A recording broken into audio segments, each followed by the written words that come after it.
ariko Imana kuko ari umutunzi w'imbabazi yaduhinduranye bazima na Kristo, aho ni mu Befeso 2:4. Turashima Imana ko turi bazima, twahawe ubuzima, twahawe ubugingo buhoraho muri Yesu Kristo. Manase, turakwakiriye nanone kuri Grace Abounds TV. Murakoze Pastor Sam. Twishimiye kubana nawe. Byiza, umeze neza cyane, ndashima Imana. Wambaye neza. Murakoze. Manase, we hari ibintu wavuze mu biganiro twaganiriye, ngira ngo umunsi w'ejo niba ntibeshye, wari utangiye kuganisha, wavuzeho gake ndagira ngo birambure, uvuga ikintu cyitwa ubugingo, umwuka, wahereye ku mwuka, ngira ngo umwuka n'ubugingo n'umubiri. Ese kujya uhera ku mwuka kandi umubiri ari uri inyuma? Nuko umwuka ari uri imbere. Umwuka ariko ntituwureba. Ntago tuwureba. Ubundi ngo bivuga ko umubiri ngo ntacyo umaze, ugifite icyo kimaze, yego urakimaze, kubera ko ni nawo tureba, ni wo ugaragara inyuma, ndetse burya n'ubumana bwari bukeneye umubiri. Yesu yarakeneye kwigaragaza mu mubiri, kuza mu mubiri kugira ngo Imana ibone uko itugeraho. N'uyu munsi Imana ikeneye abantu, urumva? Ntabwo abantu bavuga ubutumwa ari abamarayika cyangwa se abo mu ijuru. Ni abantu, ni batwebwe bafite umubiri. Ariko rero impamvu wenda mpera ku mwuka, niko ari we muntu, ariyo pati navuga iri perfect kuri twebwe, yuzuye 100%, ni imeze neza, sibyo? Ni nayo communicatinga n'ubumana, urumva? Kandi n'igihe Adamu aremwa, ngo yari ishusho iri aho gusa, urumva? Noneho Imana imuhumekeramo umwuka, noneho Adamu aba a living being, cyangwa se aba icyaremwe cyuzuye, aba umuntu, aba aruzuye. Ni ukuvuga ngo yari afite iyi shusho, iyi fomu y'umubiri, ariko Imana imuhumekeyemo umwuka, noneho Adamu aba aruzuye. Ibyo nibyo ngira ngo twinjiremo, bisobanure neza, unifashishe n'ibyanditswe, ejo wabikomojeho, numva ngize amatsiko cyane, ndagira ngo tubyinjiremo neza. Wavuze ko umuntu afite ibice bitatu. Yego. Ufite ibyanditswe bibisobanura? Yego, umuntu agizwe n'ibice bitatu.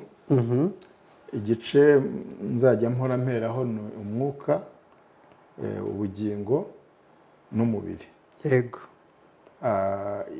Muri ibyo uko ari bitatu, ikigaragara ni umubiri, ikigaragarira hanze, ikigaragarira amaso. Iyo ugiye muri mirari, mu ndorerwamo kwireba, igice uba ureba ni iki ngiki cy'umubiri, sibyo? Ntabwo soul cyangwa ubugingo ntabwo bigaragara, ariko nacyo turagifite, sibyo? Wenda gishobora gukomereka, kigizwe n'amarangamutima n'intekerezo zacu, subconscious, conscious, cyangwa se mind yacu, ibitekerezo bitugize, sibyo? Buriya ni iyo pati ya soul y'ubugingo. Noneho iya mwuka ariyo nahereyeho, akaba ari cyo gice kigizwe n'ubumana, urumva? Wenda navuze yuko icyo gice cya mwuka gihora, mbese ntabwo wavuga ngo rimwe hari igihe ufite umwuka w'Imana mukeya, cyangwa ngo hari igihe ufite mwinshi, mbese ku rugero rutandukanye. Yego. Oya, igice kigizwe na spirit, ku muntu wizeye, gihora cyuzuye 100%. Uko Bibiliya yavuga iratubwira ngo uko ari mu ijuru niko natwe turi hano mu isi. amen. Icyo ni igice kigize mwuka. Ngira ngo reka turebe aho nari nkomojeho. Wareba muri Yohana, urwandiko rwa mbere rwa Yohana 4 umurongo wa 17. Urwandiko rwa mbere rwa Yohana 4:17. Yego.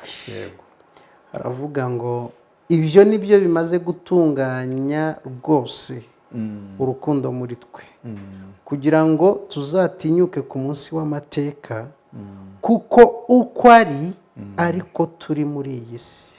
Uko ari niko turi muri iyi si. Mu by'ukuri urebye umuntu wizeye, sibyo, niyo wareba umukozi w'Imana wavuga ngo uyu ni umunyangamugayo, ni umukiranutsi ubimazemo igihe, ntabwo ashobora kuba we uko ari ariko Yesu ari. Ni ukuvuga ngo mu bijyanye n'imyitwarire ye ugiye kumurondora ntabwo wamuburaho inenge. Ibyo ndavuga mu bijyanye n'ibikorwa cyangwa se iki, ariko muri spirit, urumva, mu mwuka we, mu bimugize, aho ngaho niho uko turi hano mu isi niko turi, niko na Yesu ari. Ni ukuvuga ngo turuzuye muri spirit, kuko ari ariko turi muri iyi si. Ni ukuvuga ngo tumeze nkawe ariko muri icyo gice cya mbere wiswe umwuka. Aho niho tumeze nkawe rwose 100%. Ntabwo bijya bihindagurika, sibyo? Ariko igihindagurika ni soul, urumva, ni ukuvuga ngo mu bugingo, muri gice kigize ubugingo, twabonye ko ari ibice bitatu: umwuka, ubugingo n'umubiri. Umwuka, umuntu wakiriye Yesu, umwuka w'uwo muntu, kera ngo twari twarapfuye tuzize ibicumuro n'ibyaha byacu, niko mu Befeso 2 umurongo wa mbere havuga. Ariko noneho ngo ubu noneho twarazutse. Muko kuzuka, cyangwa se hariya havuga wenda tutahita tujyayo, mu Bakorinto ba 2:5-17 bavuga ngo ubu turi icyaremwe gishya. Ngo iyo umuntu ari muri Kristo Yesu aba ari icyaremwe gishya, ngo dore byose biba bihindutse bishya. Urumva, ibya kera biba bishize, dore byose bihindutse bishya. Mu by'ukuri ibiba bihindutse bishya ni spirit yacu, sibyo? Ni spirit yacu. Iki kiganiro ni ngombwa ngo wenda tugitambutse kugira ngo abantu urujijo ruveho. Hari igihe umuntu wizeye Yesu yibona agwa mu cyaha, wenda atabishaka, ntabwo bimunezeza. Ubundi ikintu kiranga umuntu wahindutse ntabwo anezezwa no gukora ibyaha, sibyo? Ntabwo ari cyo kimushimisha, sibyo? Ariko ashobora kubigwamo, urumva. Nk'ubu twabonye Aburahamu kera, story igitekerezo cye turakizi. Aburahamu yigeze kubeshya, arabeshya ngo Sara ni mushiki we, sibyo? Ntabwo wabura, cyangwa se afata arongora uriya mugore wundi wabyaye Ishimayeli nuza Hagari.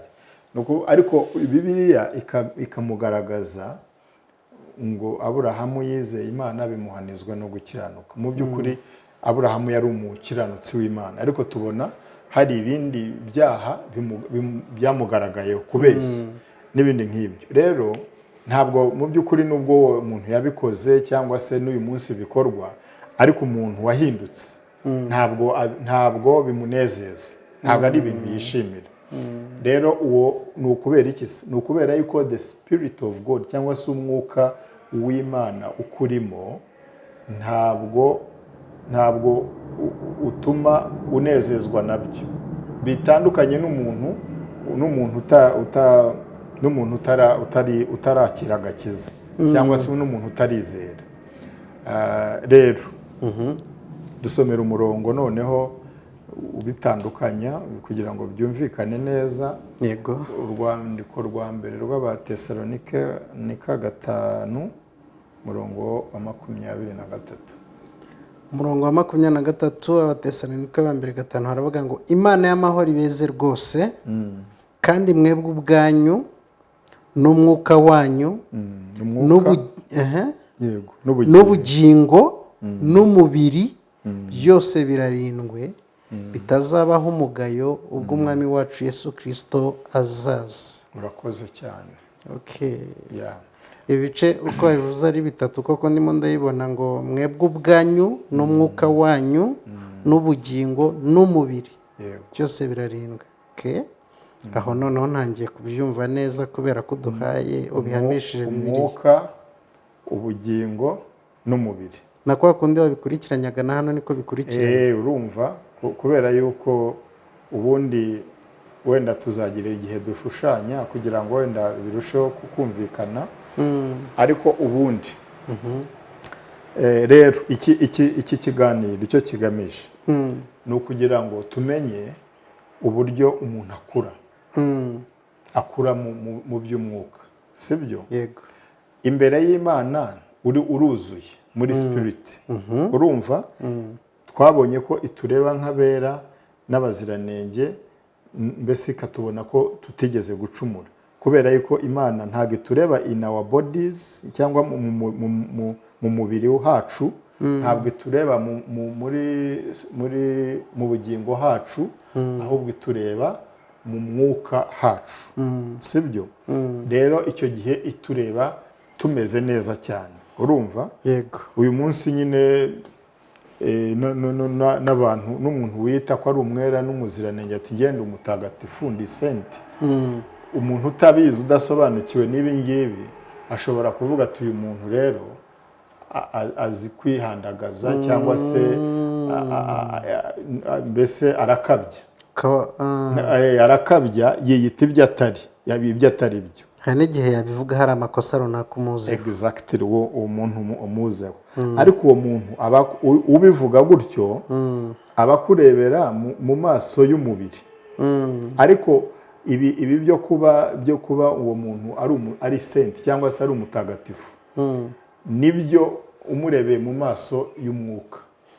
Okay, ndashaka kukubaza. Yego. Kubera ko ntanashaka ikiganiro kirekire turaza kuhinira hafi aho. Baravuze ngo mwebwe ubwanyu n'umwuka wanyu n'ubugingo bwanyu n'umubiri wanyu birarindwe bitazabaho umugayo n'ahashaka. Nabyumvise nkurikije ibyo umaze gusobanura, nta mugayo ushobora kutubaho mu mwuka. Ntibibaho. None bizagenda gute kugira ngo n'uyu mubiri wacu utazabaho umugayo n'ubu bugingo bwacu? Byo bigenda gute kugira ngo nabyo bitabaho umugayo? Ubundi nakubwiye yuko ntabwo Imana itureba, ntabwo iturebera muri soul cyangwa se mu bugingo no mu mubiri. Urumva? Ariko hari umurongo wasubiza icyo kibazo ubajije uri mu Bagalatiya 5. Abagalatiya 5 16. 16 haravuga ngo muyoborwe n'umwuka. Ndavuga nti muyoborwe n'umwuka kuko aribwo mutazakora ibyo kamere irarikira. Kuko kamere irarikira ibyo umwuka yanga. Kandi umwuka yifuza ibyo kamere yanga. Kuko ibyo bihabanye. Nicyo gituma ibyo mushaka gukora. Umwuka na kamere birahabanye. Ngo kandi ngo nicyo gituma ibyo mushaka gukora atari byo mukora. Urakoze. Ariko niba muyoborwa n'umwuka mwaba mugitwarwa n'amategeko, ngira ngo ngiye kure kandi. Urakoze, oya, nta kibazo bifitanye isano. Rero mu by'ukuri ntabwo tugomba kuyoborwa n'umubiri, sibyo? Nk'abantu bahindutse tugomba kuyoborwa n'umwuka. Ngo muyoborwe n'umwuka nibwo mutazakora ibyo kamere yanyu irarikira. Ngo kamere ibyo irarikira ishaka ikunda bihabanye n'ibyo umwuka akunda. Rero ni ukuvuga ngo ari ririya jambo twasomye mu Batesalonike nibyo Pawulo yahuguriraga yahamagariraga abo bantu bakwiye gukura, sibyo? Ntabwo n'ubundi wabyara umwana akamara nk'imyaka 5, umwana ufite imyaka 5 cyangwa se 5 akaba akigenda akambakamba, cyangwa se ukaba ukimwambika pampa. Ni ukuvuga ngo umuntu akwiye gukura, akwiye gukura spiritual, akwiye gukura mu mwuka. Urumva, nubwo dufite uriya mwuka w'Imana uri muri twe, biba ari byiza. Ni nacyo Imana iduhamagarira, nicyo urebye na Yesu n'intumwa bigishaga, sibyo? Abantu gukura mu mwuka, kuyoborwa na mwuka. Kuyoborwa na mwuka rero nta kindi gituma umuntu akura mu mwuka. Ni ukwiga ijambo ry'Imana, sibyo? Ni ukwiga ijambo ry'Imana, sibyo? Ni ukuvuga ngo ijambo ry'Imana niyo mira, niyo ndorerwamo. Yego. Ureba ahantu urwa kabiri rw'Abakorinto 3:18. Urwa kabiri rw'Abakorinto 3:18. Yego. Havuga urwa kabiri ndengeye mu rwa mbere da. Urwa kabiri 3:18. Aravuga ngo ariko twebwe twese ubwo tureba ubwiza bw'Umwami tuburebera nko mu ndorerwamo mu maso hacu hadatwikiriye, duhindurirwa gusa nawe tugahabwa ubwiza duhindurirwa gusa nawe tugahabwa ubwiza buruta ubundi kuba bwiza nk'ubw'Umwami w'umwuka. Urakoze, ushatse rekeraho. Nashagamwo iryo jambo indorerwamo. Ubundi umuntu iyo ahindutse cyangwa se avutse ubwa kabiri, ndasobanuye kiriya cy'uko uwo muntu aba abaye icyaremwe gishya, ariko in his spirit cyangwa se mu mwuka we, mu mwuka he. Ariko ibyo bintu ntabwo ushobora kubirebesha amaso, ubisuzumisha gusa ijambo ry'Imana. Ubundi ijambo ry'Imana niyo ndorerwamo. Urumva, niba uwo muntu ahindutse yapimaga wenda ibiro 90, nibyo agumaho uwo muntu ibyo biro nibyo agumaho, ni ibiro 90, sibyo?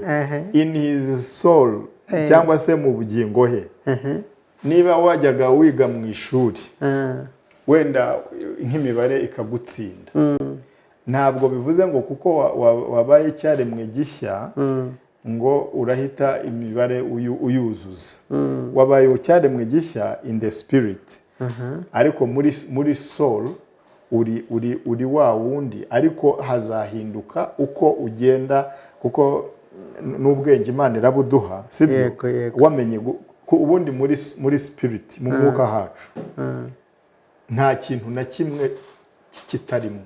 Ni ukuvuga mu mwuka wacu, mu mwuka twahawe, ibi byose duhora dusaba, ibintu twifuza byose, Imana byose yabiduhereye muri Kristo, mu mwuka hacu. Ni ukuvuga ngo turabifite, tugendana nabyo. Rero kuri icyo nari mujeho cy'ubwenge, muri Yakobo haravuga ngira ngo igice cya mbere 5 ngo ushaka ubwenge nabusabe Imana, kuko Imana ibutanga ititangira itama cyangwa se generously. Urumva, ni ukuvuga rero ngo uribuka Salomo yasabye Imana ubwenge, sibyo?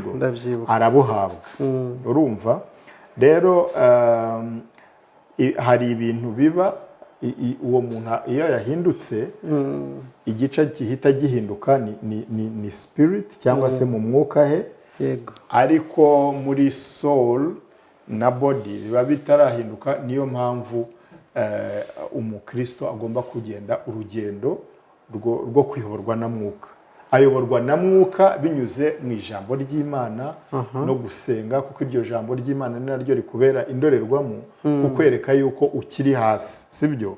Ukiri hasi, mbese ukeneye gukura kugira ngo urusheho gusa na Kristo. na Kristo. Okay. Tugana ku musozo, tubonye ko iyo umuntu yakiriye Yesu Kristo Yego. mu mwuka we, Yego. twabonye ko aba yera nk'uko Imana yera, ko Kristo ari n'uwo muntu niko ari. Hanyuma mu mwuka w'umuntu habamo ubuzima bw'ubumana, afite ubugingo cyane, amen, afite ubugingo buhoraho, yego, rwose apfuye cyangwa Yesu aje, uwo muntu aruzuye 100%, afite ubugingo buhoraho, azajya mu ijuru, nta n'ikindi kintu arakora, nta rundi rugendo aragenda rwo kwezwa, rwo kwera, cyangwa se rwa holiness cyangwa righteousness. Urugero naguha kuri icyo, igisambo ku musaraba cyabwiye Yesu kiti twebwe turazira ibyaha twakoze, ariko we ntacyo wakoze. Ati umwami, nugera mu bwami bwawe uzanyibuke. Yesu aramubwira ati tonight we will be together in paradise. Aramubwira ati tuzabana muri paradizo. Uyu munsi actually tonight, uyu munsi turabana muri paradizo. Yakoze kubwiyo nuza, uyu munsi turabana muri paradizo. Urumva icyo gisambo ku musaraba ntabwo cyari cyabatijwe, ntabwo cyatanze kimwe mu 10 n'amaturo. Hari ahantu ugiye nzakugarura mu kindi kiganiro, bisa nkaho utemera umubatizo nkurikije ibyo uvuze. Urumva ntabwo icyo nticyabatijwe, nta ya mirimo yose ikorwa, sibyo, ntabwo cyayikoze, ariko cyahise gihabwa viza yo kujya mu ijuru uwo mugoroba cyangwa se ako kanya. Amina. So ubuzima bw'Imana buri mu mwuka, kandi mu mwuka turera. Hanyuma muri solo cyangwa mu bugingo wavuze ko harimo amarangamutima n'ibitekerezo, ubwenge. Mu mubiri harimo iki? Harimo umubiri, ibice byose tureba ni umubiri, amaso, ibi byose bigaragara, bibarirwa mu mubiri. Kumva, kureba, guhumurirwa, ziriya senses tuzi zose, mbese umubiri uragaragara, nta bintu byinshi wawusobanuraho. Umwuka wejejwe igihe wakiraga Yesu Kristo cyane, kandi urera iteka ryose. Ubugingo buzera ryari cyangwa bwera ryari? Ubugingo niyo nzira y'umukristo yo kwizera, sibyo? Urumva iyo umuntu yamaze kwakira Yesu, aba afite passport y'ijuru, sibyo? Ariko abakigorwa n'ibibazo byaha mu isi. So ibyo bibazo rero ntabwo Yesu yadukijije ngo areke tukomeze tuneshwe n'ibibazo byaha mu isi. Uko urushaho gukura muri soul hawe cyangwa mu bugingo hawe, nibwo ugenda unesha ibibazo by'isi. Uzi ko Yesu yavuze ati, Yesu yahaye intumwa ubutware, yego, sibyo? Yazihaye ubutware. Ubwo butware umuntu abugira uko ugenda ukura muri soul hawe. Uko ugenda, ubundi nyuma yo kwizera, umukristo intambara arwana si y'imirimo passé as such, ahubwo ni intambara yo kwizera, kumenya kwizera ni ukumenya icyo uri cyo muri Kristo, icyo Imana yaguhaye muri Kristo cyangwa se mu mwuka hawe. Noneho uko ubyizera ubigenderamo, niko ugenda unatsinda cyangwa unesha umubiri. Urakoze cyane. Reka mbanze nibutsa abantu ko duterwa inkunga na Fine Builders Limited, kampani y'ubwubatsi ikora imirimo yose ijyanye n'ubwubatsi, iri hano i Remera opposite na BK Arena. Nimero baraza kuzishyira muri screen, muraza kuzibona, muhamagare babafashe ibijyanye no kubaka byose, gusiza, amapla y'amazu, ibintu byo gukurikirana ibyangombwa byo kubaka babigufashamo neza, kugura no kugurisha, imirimo yose igendanye n'ubwubatsi cyangwa ifitanye isano n'ubwubatsi, bagane bagufashe, hanyuma nibo badutera inkunga natwe tukakugezaho ubutumwa bwiza bwa Yesu Kristo. Imana iguhe cyane kuri iyi nyigisho nziza y'ubugingo, umwuka, ubugingo n'umubiri. Urakoze.